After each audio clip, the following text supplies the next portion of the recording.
Hi everyone, good afternoon and welcome back to our podcast. Today's podcast is the second one. So our topics today is going to be on how to get easy with PIDM submission using our Universo PDLS. So today we have Sky, our product expert on Universo PDLS, and I am Jaipreet Kaur. So today we will go into each of the questions.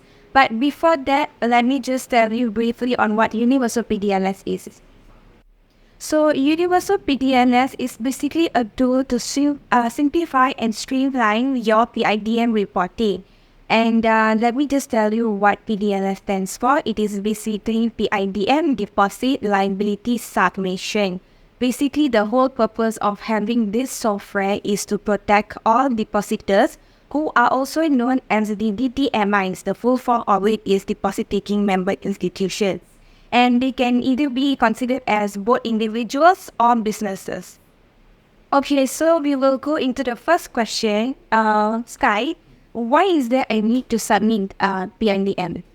Okay, basically this is compulsory by the government, which all the commercial bank license under the Financial Service Act 2013 and all the Islamic bank license under the Financial Service Act 2013, including the foreign bank which is operating in Malaysia, required to submit the report to PIDM. And why they need to submit is because they want to provide the incentive of the self-risk management in the financial system, and they want to promote and also contribute to stability in the financial system. Okay, since you mentioned that there is the need to submit, how about the process? What is the process for DTMIs to submit PIDM? For all the DTM, actually they require to collect all the data that come from the callback system or its relevant system, which is the information that required to the PIDM. So based on this information, actually they require to submit some reports such as the application report or the reconciliation report. And to compare the result, actually they also have to submit the SFF, which stands for the standard file format. So there is 5 types of file actually required to submit to the PIDM. The first part is called master file. So master file actually will consist all the financial and also non-financial information of the account. And the second part is the account holder, which is contain all the details information of the account holder. And each account might have a multiple account holder. For the third file, actually is called term deposit file, which is consists all the details of the term deposit with the fixed maturity period. So such as the fixed deposit, the general investment account, and specific investment account, and then negotiable instrument of deposit, and last but not least is about the Islamic negotiable instrument.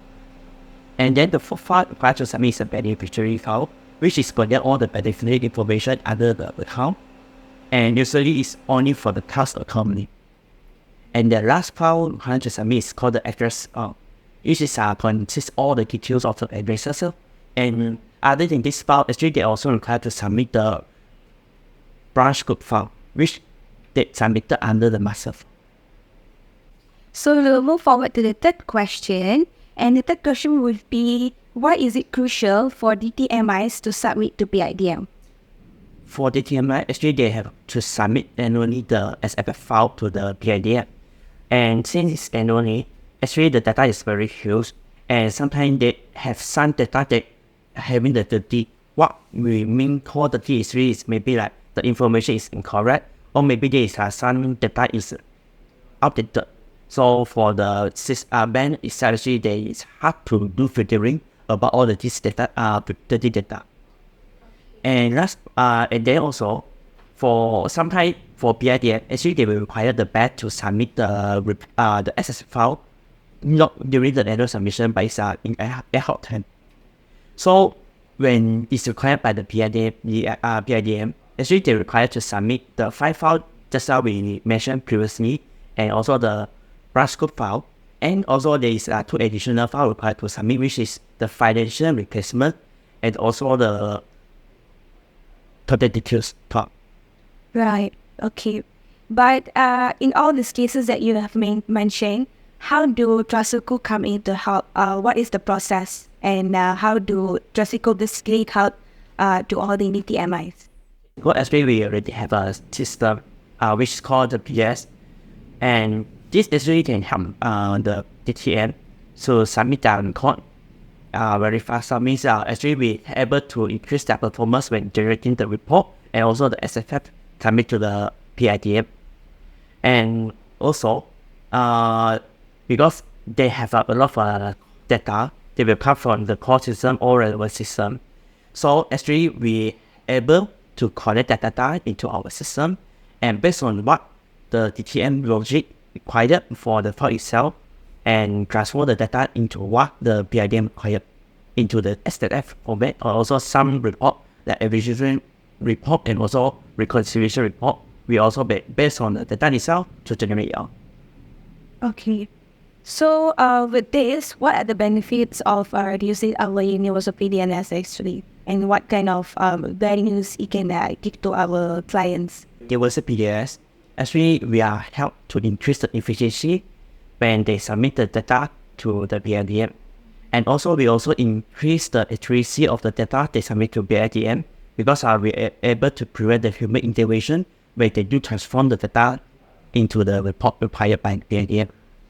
And also, we also help to improve the compliance, and also we have better data management efficiency using our system, because we will track all the data look into our system. So user can always track back the data they submitted to the PIDM. Okay. So this brings next to my question. What is so unique about Universo PDLS? I understand that you have mentioned the benefits, but what are the core features that the DTMIs can basically enjoy using Universo PDLS? Basically, we have some data quality module, which is we can help for the bank itself when they transfer data into our system. They can do a validation on the data whether it's valid or not. So if it's invalid, for the KMS3, they can go back to the system and then to find out the cost. And it will be submitted to the PIK to avoid all the data accuracy issue. And also we have a tracker maker, which actually our module is allowed bank also to use enrichment of the data itself. And every changes by the DTM user actually will be detected under our tracker maker, so that we can know that actually this data might change and then we'll change it. Okay, but is it flexible for DTMIs to customize based on what they want? Basically for Universo PDLS, actually we are happy that to listen all the requirements by the bank itself. If let's say these are required by the bank, actually we can do some customized module to them. Means we will based on the requirement by the bank provider, and then we build up a specific module is for that bank to use. Okay, alright. So that's the end of our questions on Universo PDLS. Thank you so much. Do take your time, and if you have any questions, feel free to ask us at marketing@trasuku.com. Meanwhile, do like and subscribe and follow us on our LinkedIn page as well as our Facebook page. Thank you. Bye-bye.